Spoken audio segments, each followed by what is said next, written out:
Hello friends, welcome to SSC coaching centre. दोस्तों, ये जो प्रश्न मैं करा रहा हूं ये आरआरबी एनटीपीसी 5 फरवरी 2021 के हैं और ये सभी प्रश्न सेकंड शिफ्ट के हैं।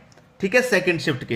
तो चलिए स्टार्ट करते हैं। पहला प्रश्न, किसी रेलगाड़ी की बिना रुके गति 60 किलोमीटर पर घंटा है। कितनी है? 60 किलोमीटर प्रति घंटा है बिना रुके, और रुकने पर 40 किलोमीटर पर घंटा है। रुकने पर 40 किलोमीटर पर घंटा है, वह 1 घंटा में कितना मिनट रुकेगी? भाई बिना रुके तो 60 चलती है, अगर रुक के चलती है तो 40 चलती है, तो 60 से 40 चल रही है, इसका मतलब वो कितना रुक गई? वो रुक गई 20। ठीक है, कितनी रुक गई? 20 रुक गई। कितने पर? 60 पर। ठीक है, अब यहां पे देखिए प्रश्नों को समझने के लिए, हमारी 1 घंटे में चल रही है 60 किलोमीटर पर घंटा और रुकने पर चल रही है 40 किलोमीटर पर घंटा, तो 1 घंटे में वो कितना किलोमीटर पर घंटा रुक रही है? 20 किलोमीटर पर घंटा की चाल रुक रही है। कितने पर? 60 पर। ठीक है, कितने पर रुक रही है? वो 60 पर। अब यहां पे क्या करेंगे हम? गुना कितने से कर देंगे? 60 से, क्योंकि 1 घंटा में कितना मिनट रुकेगी, तो 1 घंटा में कितना मिनट होता है? 60 होता है, तो 60 से यहां गुना कर देंगे। अब 60 से 60 जब ये कट जाएगा तो बचेगा कितना? 20। इसका मतलब वो 20 मिनट रुक के जाती है। बस सवाल का आंसर आ गया, 20 मिनट। अब देखेंगे अगला प्रश्न। अगला प्रश्न है, यदि a माइनस बी का होल स्क्वायर बराबर 5 का होल स्क्वायर, ए स्क्वायर प्लस बी स्क्वायर बराबर 41 है, तो ए बी क्या होगा? ए बी क्या होगा? a माइनस बी का होल स्क्वायर, ये एक फॉर्मूला होता है, a square plus b square minus का 2ab। भाई a माइनस बी का होल स्क्वायर क्या होता है? इतना होता है। इसकी जगह पे इसको लिख सकता हूं, बराबर 5 का होल स्क्वायर कर सकता हूं 25। ठीक है, ये दे रखा है।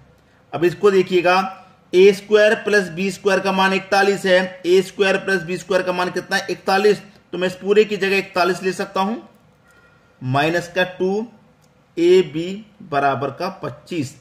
ठीक है, अब देखिएगा, ये माइनस का 2ab बराबर 25। ठीक है, बराबर 25। ये प्लस का 41 बराबर के इधर जाएगा तो माइनस का 41 हो जाएगा, माइनस का 41। क्लियर? अब देखिएगा, माइनस का 2ab बराबर माइनस के 41 में से प्लस का 25 घटेगा तो कितना बचेगा? माइनस का 16। अब माइनस से माइनस कट गया तो 2ab बराबर कितना? 16, और 2 से 16 कट जाएगा तो ab का मान कितना? 2 से 16 कितनी बार में कटा? 8 बार में। तो ab का मान कितना आ गया? 8। तो ab का ही मान तो हमें निकालना था, तो ab का मान आ गया 8। यही आपका सही जवाब। समझ में आ गया? अब देखेंगे अगला प्रश्न।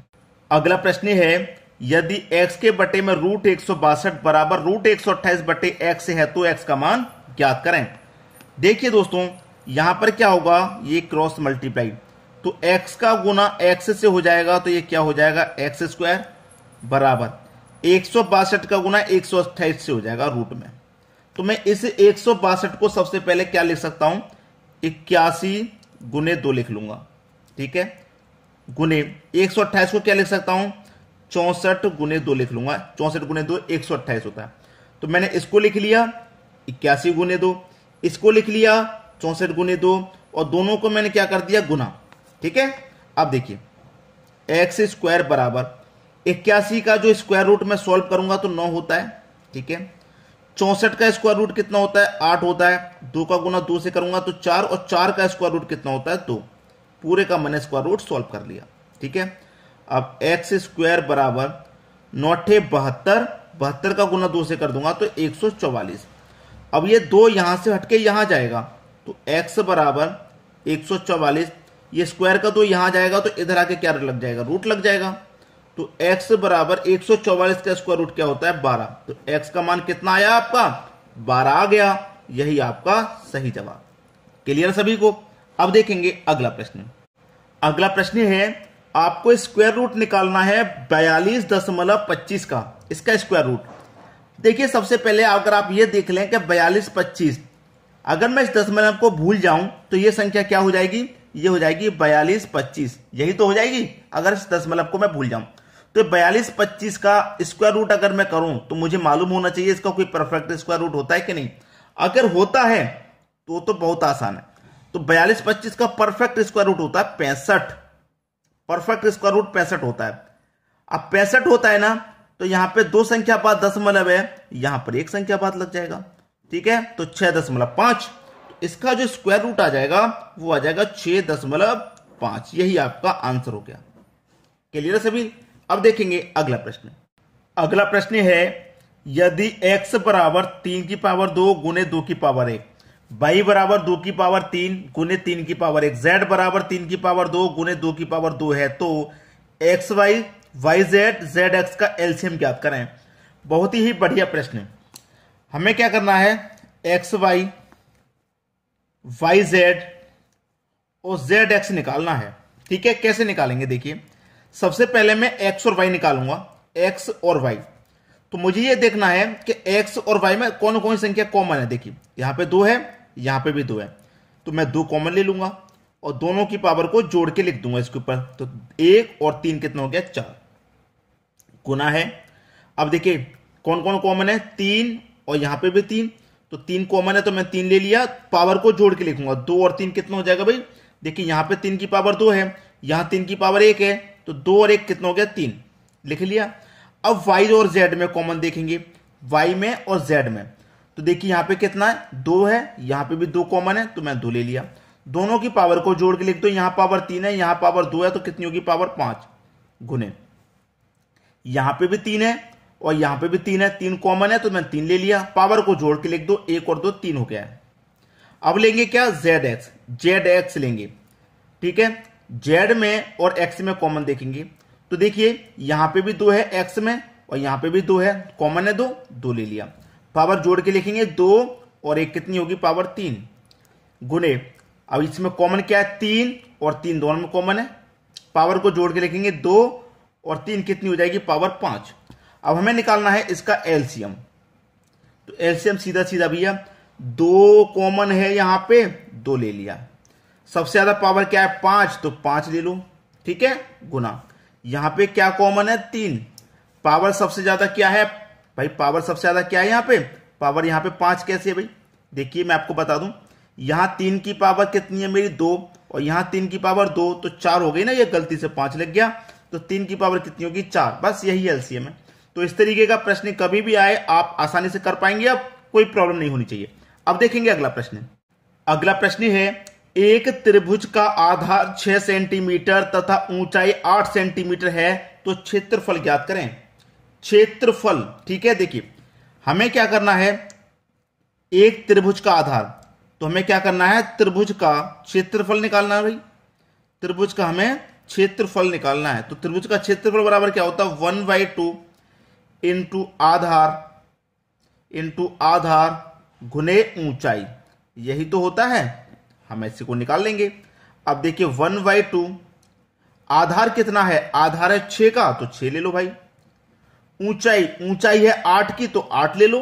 ठीक है, खत्म, 2 से कटा दूंगा 6 को 3 बार में, 8 त्रिक का कितना हो जाएगा, ये हो जाएगा 24 सेंटीमीटर स्क्वायर। ठीक है, क्योंकि ये भी सेंटीमीटर है, ये भी सेंटीमीटर, सेंटीमीटर गुना सेंटीमीटर से होगा तो सेंटीमीटर स्क्वायर, तो 24 सेंटीमीटर स्क्वायर, ये आपका आंसर आ गया। अब देखेंगे अगला प्रश्न। अगला प्रश्न है 5 पाइप किसी टंकी को 8 घंटे में भरते हैं, 5 पाइप किसी टंकी को 8 घंटे में भर सकते हैं। ठीक है, भरते हैं, समान क्षमता के 8 पाइप, समान क्षमता के कितने, 8 पाइप टंकी को कितने समय में भरेंगे, नहीं पता कितने समय में भरेंगे, तो x मान लेते हैं। ठीक है, अब खत्म हो गया भाई प्रश्न, 8 से 8 कट गया, इधर क्या बचा 5 और इधर क्या बचा x का मान 5। कितने घंटे में भरेंगे भाई, कितने समय में भरेंगे, 5 घंटे में भर देंगे, आंसर आ गया आपका। अब देखेंगे अगला प्रश्न।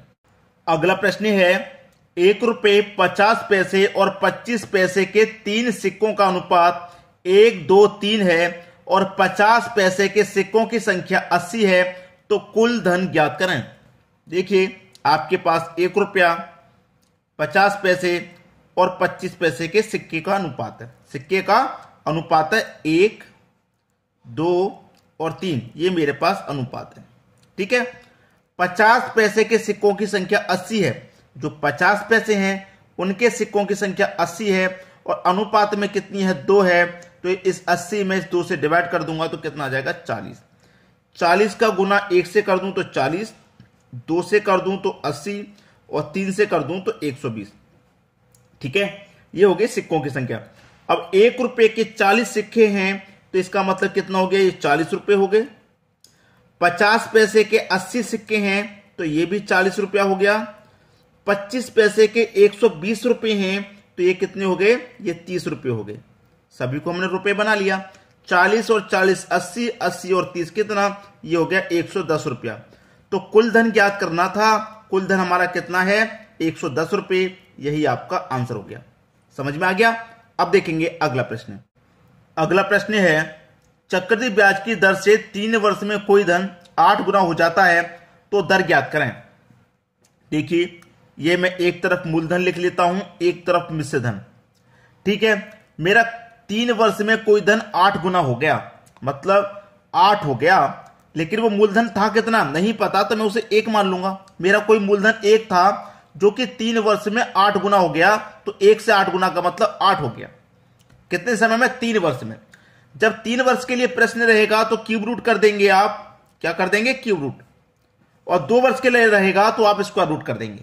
ठीक है, 1 का क्यूब रूट 1 ही रहेगा, 8 का क्यूब रूट 2 हो जाएगा।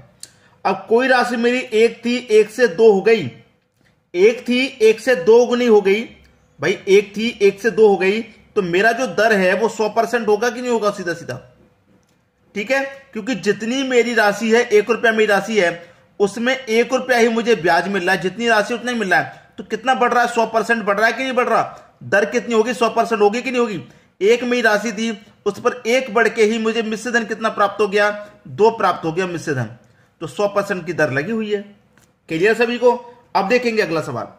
अगला प्रश्न है 4, 16 और 20 का चतुर्थानुपात क्या होगा। तो चतुर्थानुपात कैसे निकालते हैं, आपके पास 3 संख्या होती है, ए, बी व सी। ठीक है, इन तीनों का क्या निकालना है आपको, चतुर्थानुपात निकालना है। चतुर्थानुपात, तो चतुर्थानुपात निकालने का क्या ट्रिक रहता है, बी सी बट्टा ए। तो ये पहली वाली संख्या आपकी ए है, ये बी है और ये सी है, 3 संख्या है ना। तो आपका बी कितना हो गया 16, सी कितना हो गया 20, ए कितना हो गया 4, कटा लो, 4 पंजे 20, 16 पंजे 80। तो चतुर्थानुपात क्या होगा 80, ये आपका सही जवाब। अब देखेंगे अगला प्रश्न। अगला प्रश्न है किसी वस्तु के मूल्य में पहले 20% की वृद्धि हुई, फिर 40% की कमी हुई, तो क्या प्रभाव पड़ेगा। एक फॉर्मूला होता है a प्लस बी प्लस का ए बी बट्टे 100। ठीक है, जिसमें पहले वाली वस्तु a और दूसरी वाली b। 20% की वृद्धि हो रही है, जब वृद्धि हो रही है तो a जो है प्लस का रहेगा 20, फिर 10 की कमी हो रही है, कमी हो रही है तो माइनस का रहेगा, और प्लस माइनस क्या होता है माइनस। a आपका कितना है 20 है और b आपका 10 है, बट्टे में 100। 0 से 0 गया, 0 से 0, 2 का गुना 1 से करने पे 2 रहेगा। प्लस के 20 में से माइनस का 10 कटा तो 10 बचा, माइनस का क्या है 2, तो प्लस के 10 में से माइनस का 2 और कटेगा तो प्लस का 8 बचेगा। तो 8% कितना प्रभाव पड़ेगा 8% का। अब ये प्लस में आया है तो वृद्धि होगी, 8% की वृद्धि होगी। ठीक है, 8% का लाभ होगा या वृद्धि होगी, माइनस में आता तो कमी होती। क्लियर सभी को। अब देखेंगे अगला प्रश्न।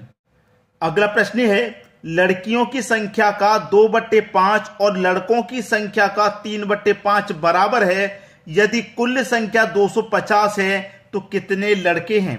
दोस्तों ये प्रश्न मैं आपको होमवर्क के लिए दे रहा हूं, आप इस प्रश्न का आंसर करके मुझे कमेंट बॉक्स में बताइएगा क्या आएगा। ठीक है, कमेंट बॉक्स में मुझे बताएंगे। ऑप्शन नहीं है आपके पास, ऑप्शन जिन बच्चों के पास नहीं है वो ऑप्शन चाहते हैं तो मैं आपको बता दूं, इस प्रश्न का जो आंसर है वो है 100। इस प्रश्न का आंसर जो है वो है 100। अब 100 आंसर है तो आपको आंसर तो मालूम हो गया, लेकिन क्या तरीका भी मालूम हो गया, नहीं हुआ। तो आप तरीका क्या है जरूर लगाना, और जिन बच्चों का कैलकुलेशन सही है उनका 100 आ जाएगा, और जिनकी गलत है उनका 100 नहीं आ सकता। तो कैलकुलेशन आनी चाहिए आपको, तो आप मुझे करके बताएंगे कितने बच्चों का आंसर 100 आया है। ठीक है दोस्तों, धन्यवाद।